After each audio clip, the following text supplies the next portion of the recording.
What's going on, everybody? Welcome back to the Source Plug. And today I was gonna do an outline and do like notes on what I wanted to say, but I felt like just no notes, just pure thoughts, pure reaction. I just saw the Batman actually 3 times this weekend, with friends and also by myself.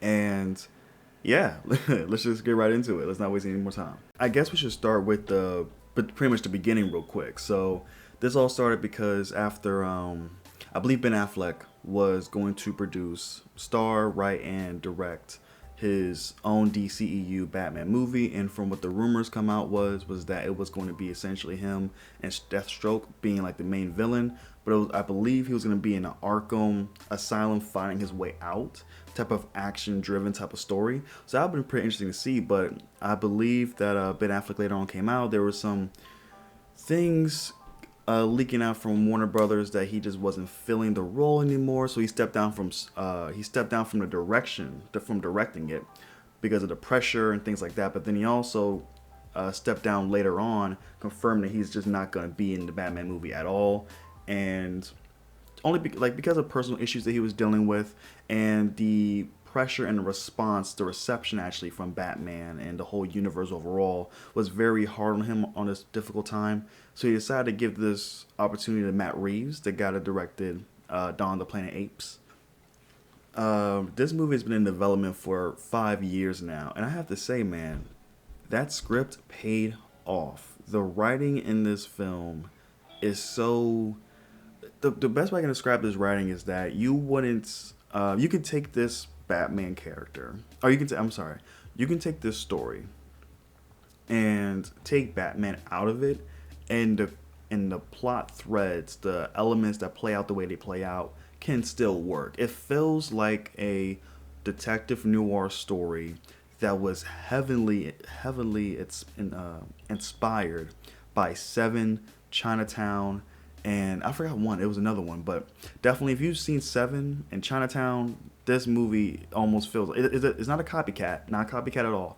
But there are some things that happen in this movie, some elements. Whereas, for example, one quick example is that how this movie's final scenes end is similar to how the Seven ends. Whereas in Seven, you saw Kevin Spacey's character, who was a serial killer at this time. He was not out in public. He was leaving clues and things like that. But then at the final ending of the movie, he finally appeared in front of the Morgan Freeman and Brad Pitt, the two detectives in the movie, and just let them arrest him. But his plan was already underway. So he came off like he was giving up, but really his plan was already in motion. It's the same thing in this movie with Paul Dano's Riddler, where he sits in a diner, waits to be handcuffed and sent to Arkham, but his plan is already in motion because he believes you can't stop his plan. So that similar trope, and also they both, Kevin Spacey and Paul Dano's Riddler, both had journals thing their sanity deteriorating. I feel like the writing was really excellent in this movie. I think Matt Reeves found the right balance on how to make a Batman movie, but also a detective noir movie featuring the Batman. And one of my biggest concerns actually was how it was going to work, because rumors were coming out a couple of years ago that it was going to feature multiple villains: Penguin, Catwoman, Carmine Falcone, and the Riddler. And I think there was rumors of other villains at the time. But a lot of people's worry at first was that it was going to be just too much information. It was going to be too many villains, almost similar to the Amazing Spider-Man 2. But Matt Reeves, what he does is that he found the best way to put these additional characters in the story. So what he did was pretty much he just made Gotham already running. So it's almost like when you're the audience member, you're just in there and you're just watching this universe that's already been alive and running well, and you're just watching this particular story in this universe. It felt like multiple stories have already happened, but you're just watching this particular one from Batman's point of view. Because when we are introduced to these different characters, like the Penguin, for example, he's already underneath Falcone as the right-hand man. So we know there's already a story on how he became a right-hand man. You saw Catwoman, who was played by Zoe Kravitz, and you see how she's already been in this world doing kind of these cat burglar things already, but we're just focusing on this particular moment with her right now. And same thing with Carmine Falcone. It was a really good idea from Matt Reeves to create these characters as if they were already here, and Batman's already had communications with them before.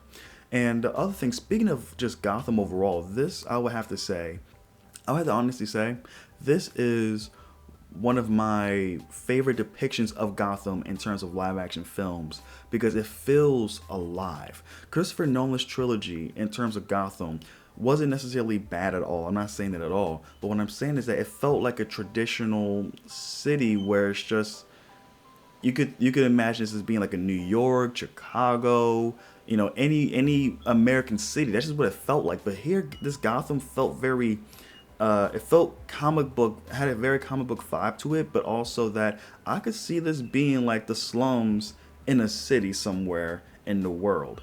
But it was a good mixture balance. I think Matt Reeves perfectly illustrated.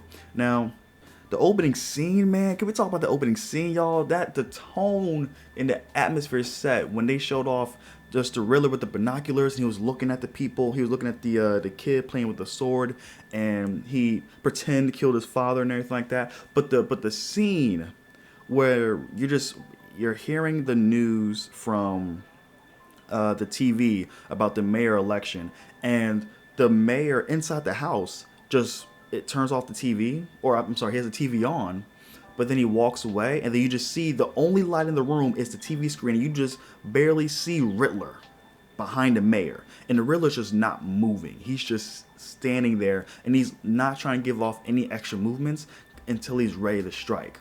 It was a well executed scene. It really showed how terrifying the Riddler can be, and just introduced him so well. And then how they introduced the Batman, my gosh, the way they introduced him was so great. Come on now.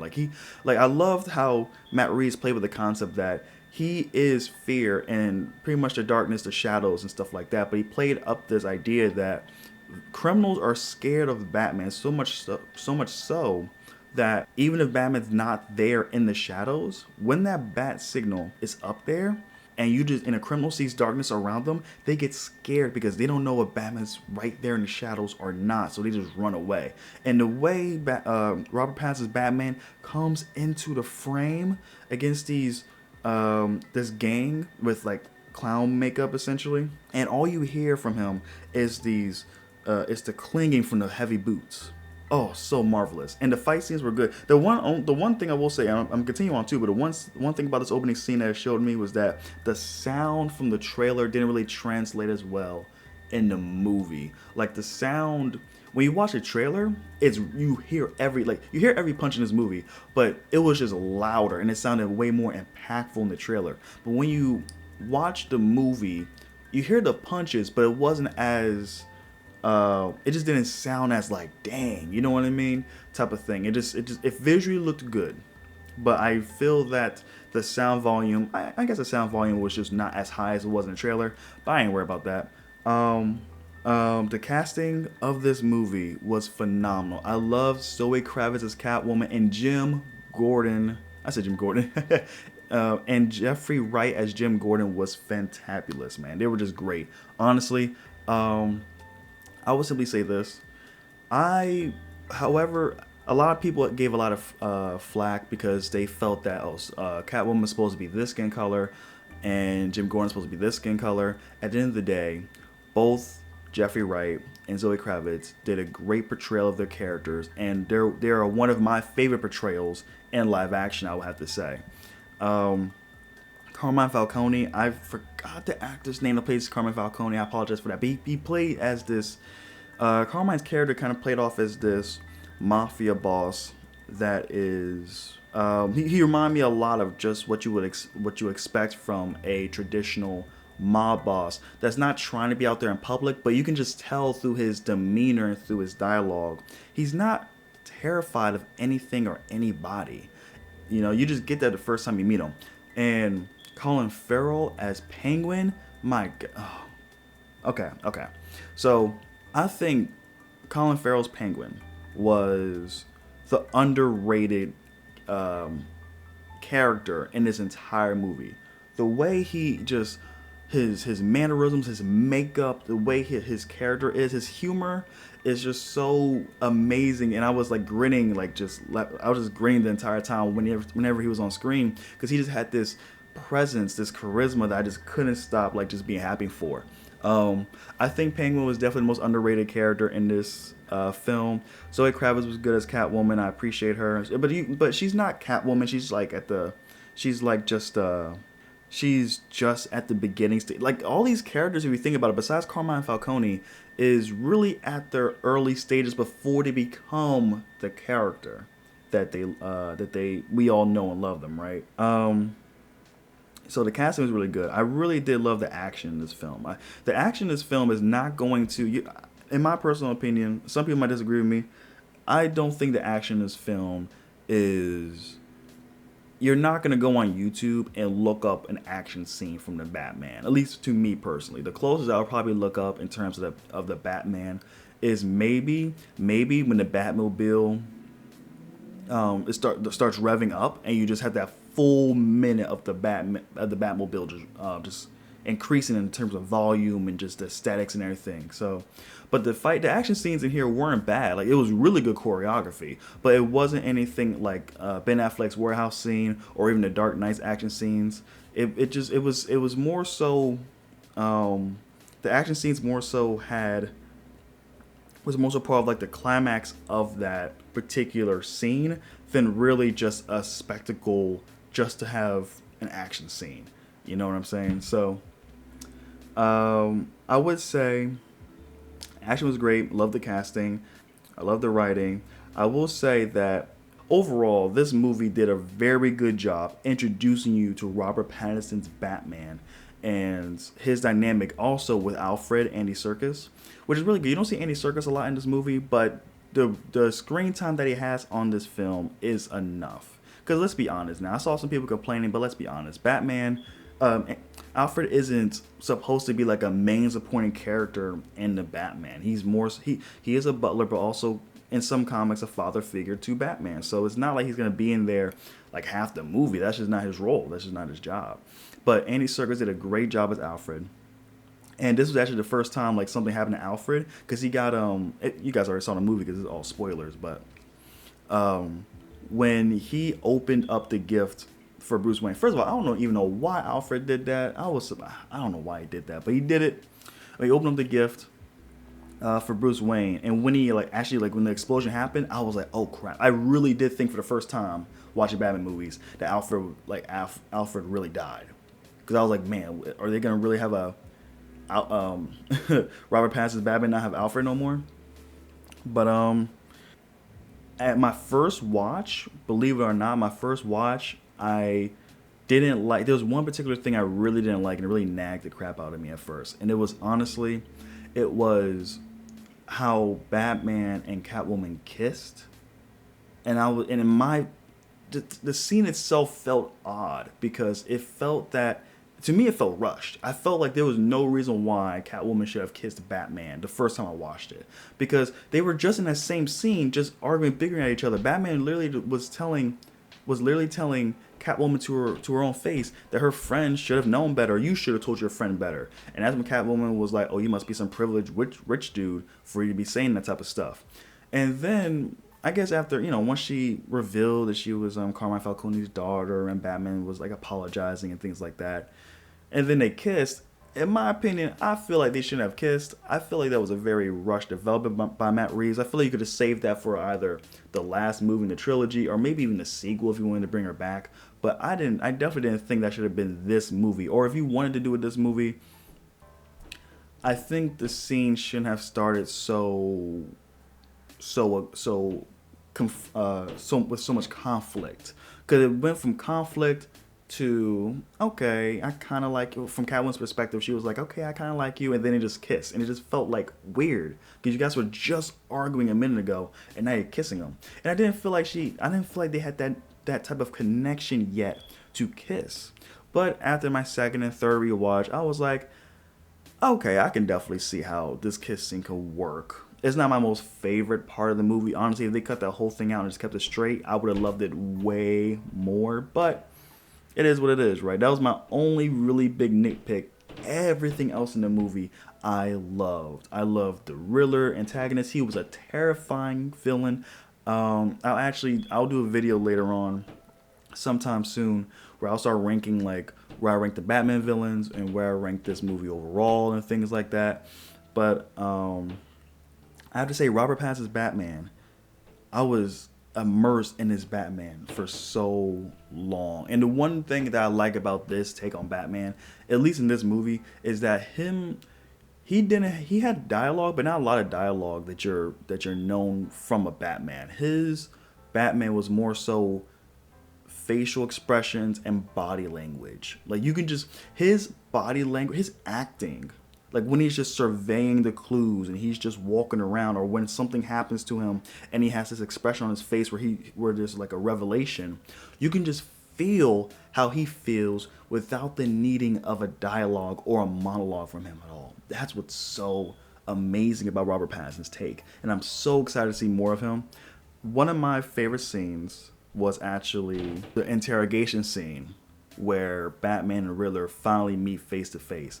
And then the Riddler just looks at Batman and he says Bruce Wayne. He just says Bruce Wayne. I'm doing it very terribly, but he pretty much says Bruce Wayne. And he just says it multiple times.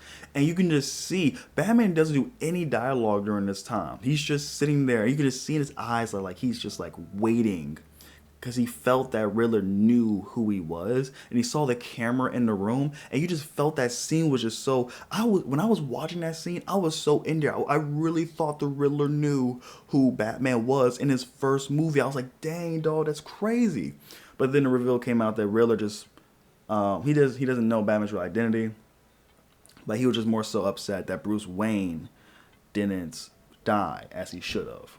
So that was really good. And I know you guys are probably going to want to talk about the cameo scene. I'll talk about the cameo scene right now because I know that's what we're pretty much all waiting for. So the cameo scene, I loved it.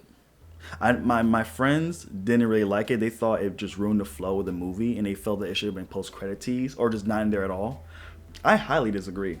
I feel like the cameo tease was so good because it was a good tease of just, I took it as simply this. This is how I interpreted the scene. I interpret this scene as Matt Reeves basically showing you that they're like Gotham villains are. He's showing you what the rogues gallery currently is for Batman at this current time, right?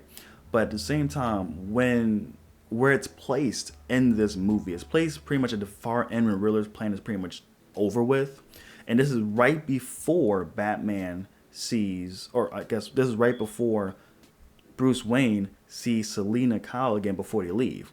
So if you think about it like this. When Joker is pretty much telling the Riddler essentially that, everyone, Gotham loves a comeback story, we can probably work together, that's pretty much what he was implying. It works well because the following scene after that is Selina telling Batman it's gonna get worse. You're not gonna fix this city. And why will you not fix the city? Because you have too many crazy people like Riddler and Joker in Gotham, and they're gonna try to break out, and you just can't fix them. It almost felt like Selina was trying to say that the people, the mindset, the culture of Gotham will not change, no matter how much you try to change it. And I loved when she brought that up because it's the truth. But Batman has to keep trying. And if you don't know, the guy that plays in that movie Joker. The guy that played the Joker in the cameo scene was Barry Keoghan, I believe. I hope I'm saying his name right. He played in Eternals, and it looks like he's gonna be like a young Joker before he became Joker type of vibe. And I'm interested to see how that goes. But when you see the picture, it almost feels like he's gonna go with the more recent comic book Joker design where he's has a bald fade with like hair on top, but it seems like he has a scars like around, like on the side of his face. And Matt Reeves actually came out recently and said that was from like a birth defect, and he just like kept scratching it, and that's when it just became more exposed over time. So that'll be interesting. I'll actually do a video. I plan to do a video in the near future on what I want the sequel villains to be and what I want this overall trilogy to be. Me personally, I think this Batman is a universe where you can make an entire franchise of. I'm not talking about a trilogy. I'm talking about a straight like 2 trilogies with spin-off films and spin-off TV shows, just like how they're about to do with Spider-Man and about to do a whole nother trilogy with him. I feel like you can do the same thing with this Batman, because I feel like this is the first Gotham where it truly feels like we can get all the characters that we need, even the fantastical characters, even though Matt Reeves may have to find a more grounded way, for example, like Mr. Freeze, Man-Bat, things of that nature. I would love to see Professor Pig. If y'all know who he is, man, dude, y'all in for a treat. But anyway, this is my quick spoiler review. I just wanted to talk overall about how I felt about the movie after I watched it. Honestly, man, I'm still shocked. I've seen it 3 times and I want to see it again, but I'm not going to see it again. I'm just going to wait till it comes on HBO Max. Let me know in the comments how you guys felt about the movie, about Robert Pattinson, his character, and even the movie itself. Where would you even rank it? And also, what are your potential villains that you want to see? Because I'm sure you guys are tired of the Bane and Jokers and Scarecrow. I'm sure you guys want more of underrated villains. But actually put down in the comments of like some ideas, maybe some comic book storylines y'all want to see adapt. But anyway, I'll talk to y'all later. This is the Source Plug, and I'm out. Peace.